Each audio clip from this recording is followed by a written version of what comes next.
Assalamu alaikum, I'm Aisha and you're watching Samaa News. Here are today's headlines. Hundreds are missing after a migrant vessel sank near the Malaysia Thailand border. Authorities say 10 people were rescued and 1 body recovered following the tragedy. The boat, which left Myanmar's Butidang with about 300 people on board, went down 3 days ago. Among the survivors were Rohingya and Bangladeshi nationals, while search operations continue off Langkawi.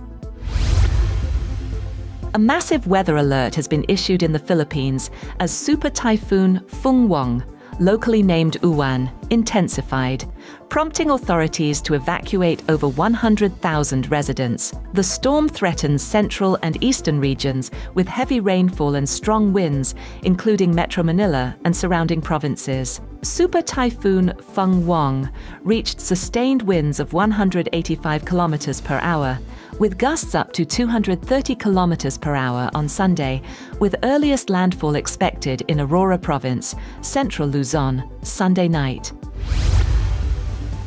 Syrian President Ahmed al-Sharaa has arrived in the United States for an official visit. As Washington seeks Damascus's support in its global coalition against ISIL, or ISIS, al-Sharaa arrived in Washington late Saturday, shortly after Syria announced a large-scale security operation targeting ISIL cells nationwide. The Syrian leader, whose rebel forces ousted Bashar al-Assad last year, is scheduled to meet US President Donald Trump at the White House on Monday. Al-Sharaa, removed from a US terrorist sanctions list on Friday, previously met Trump in Riyadh in May. Major air traffic control staffing shortages disrupted thousands of flights across the US on Saturday as the federal government shutdown entered its 39th day, officials said. The Federal Aviation Administration reported staffing issues affecting 42 airport towers and centers, delaying flights in at least 12 major cities, including Atlanta, Newark, San Francisco, Chicago, and New York. About 1,500 flights were cancelled and 6,000 delayed, compared with 1,025 cancellations and 7,000 delays. FAA mandated flight reductions, initially set at 4% at 40 major airports, will rise to 6% on Tuesday and 10% by November 14th due to controller shortages. Ground delay programs at 9 airports, including Atlanta, caused average delays of 282 minutes.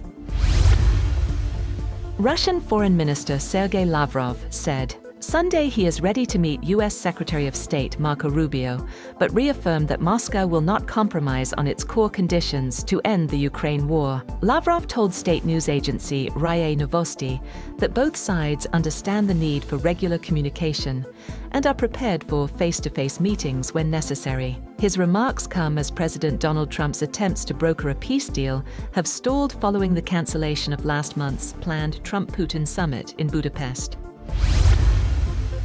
US President Donald Trump has said that no government official will attend the Group of 20 summit in South Africa later this month because of what he said were human rights abuses taking place in the country. Trump has claimed Afrikaners face persecution based on their race in the black majority country, allegations the South African government has denied.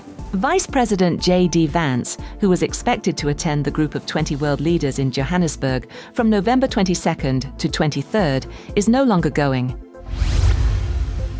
China has successfully launched a new group of experimental satellites into orbit. The Long March 11 rocket lifted off from waters near Haiyang in eastern Shandong province early Sunday. Officials say 3 Xi'an 32 test satellites were placed into their preset orbit for space technology experiments. The mission was conducted by the Taiyuan Satellite Launch Center and marked the 606th flight of the Long March rocket series. That's all for now. For more updates, visit www.samaa.tv. Thank you for watching Samaa News.